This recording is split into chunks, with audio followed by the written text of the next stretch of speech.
राणा कुंभा एक ऐसा शासक जिसने युद्ध भूमि और कला को एक साथ साधा।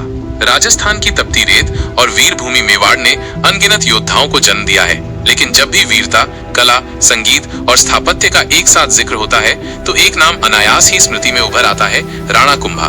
वे मात्र तलवार चलाने वाले योद्धा नहीं थे, वे एक ऐसे शासक थे जिन्होंने युद्ध के मैदान में दुश्मनों को धूल चटाई और अपने राज्य को स्थापत्य कला, साहित्य और संगीत का केंद्र बना दिया।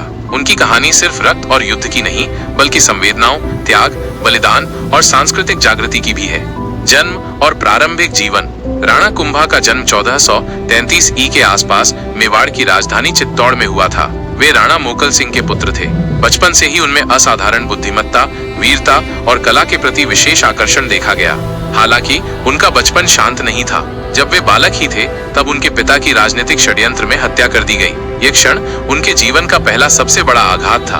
एक बच्चे को, जिसने अभी दुनिया को ठीक से समझा भी नहीं था, पिता की असमय मृत्यु और राजगद्दी के संघर्ष को झेलना पड़ा। उनकी मां रानी सौभाग्य देवी ने उन्हें सिर्फ एक योद्धा नहीं, बल्कि न्यायप्रिय, सहृदय और संवेदनशील राजा के रूप में गढ़ा। शायद इसी कारण राणा कुंभा का हृदय हर पीड़ित की वेदना समझता था। सत्ता संभालना। संघर्षों की शुरुआत। जब राणा कुंभा ने मेवाड़ की गद्दी संभाली तब राज्य की स्थिति डावांडोल थी। दिल्ली सल्तनत और मालवा के सुल्तान जैसे शत्रु हर ओर से घात लगाए बैठे थे, किंतु राणा कुंभा ने अपनी सूझबूझ और रणकौशल से मेवाड़ को पुनः एक मजबूत किले के रूप में खड़ा कर दिया। उनके सबसे बड़े शत्रुओं में से एक था मालवा का सुल्तान महमूद खिलजी। यह युद्ध सिर्फ सत्ता के लिए नहीं, बल्कि संस्कृति, स्वाभिमान और अस्तित्व के लिए था। चित्तौड़ की आत्मा, राणा का स्वाभिमान। महमूद खिलजी ने मेवाड़ पर बार बार आक्रमण किए, परंतु हर बार राणा कुंभा ने उसे परास्त किया। इतिहास गवाह है, जब महमूद खिलजी ने 1442 ई में चित्तौड़ पर हमला किया तो कुंभा ने न केवल उसे हराया, बल्कि उसका पीछा करते हुए मालवा की राजधानी मांडू तक पहुंच गए। इस युद्ध में कुंभा ने अपने कई वीर सैनिकों को खोया। उनमें से एक था उनका प्रिय सेनापति बीरमदेव, जो उनके बाल्यकाल से साथी थे। बीरमदेव की मृत्यु राणा के लिए एक निजी क्षति थी। युद्ध के बाद जब वे बीरमदेव की वीरगति पर रोते हैं तो इतिहास में पहली बार एक शासक को अपने सैनिक के शव पर बिलखते हुए देखा गया। स्थापत्य का युग। कुंभा की विरासत। एक ओर जहां राणा कुंभा ने तलवार से अपने शत्रुओं को परास्त किया, वहीं दूसरी ओर उन्होंने स्थापत्य और संस्कृति के क्षेत्र में अमर इतिहास रच दिया। कुंभलगढ़ किला, जिसे उन्होंने बनवाया, न केवल एक सैन्य दुर्ग है, बल्कि भारतीय वास्तुकला की अद्भुत धरोहर भी है। यह किला विश्व की दूसरी सबसे बड़ी दीवार के लिए प्रसिद्ध है। इसकी परिधि 36 किलोमीटर लंबी है और ये दुर्ग आज भी राजस्थान की आन बान शान का प्रतीक है। कुंभा ने कुल 32 किलों का निर्माण कराया। उन्होंने चित्तूर में स्थित अद्भुत मंदिर, सरोवर और पुस्तकालय बनवाए। वे स्वयं एक कवि और संगीतज्ञ भी थे।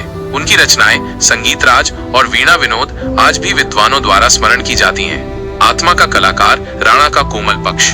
इतिहास उन्हें एक योद्धा के रूप में जानता है, पर उनके भीतर एक कोमल हृदय वाला कलाकार भी छिपा था। वे न केवल धर्म और संस्कृति के संरक्षक थे, बल्कि सभी धर्मों का सम्मान करते थे। उन्होंने जैन संतों और मुस्लिम फकीरों को भी संरक्षण दिया। उनके दरबार में संगीत और काव्य का अद्भुत संगम होता था। उनकी आत्मा तंत्री की तरह संवेदनशील थी। एक बार युद्ध से लौटते समय उन्होंने एक अनाथ बच्चे को रोते देखा। जब पता चला कि उसके माता पिता युद्ध में मारे गए तो राणा कुंभा ने उसे गोद लिया और अपने पुत्र जैसा पालन किया। भाई से विश्वासघात सबसे बड़ा घाव। इतिहास का सबसे दुखद अध्याय तब सामने आया जब राणा कुंभा को उनके अपने छोटे भाई उदय सिंह ने धोखा दिया।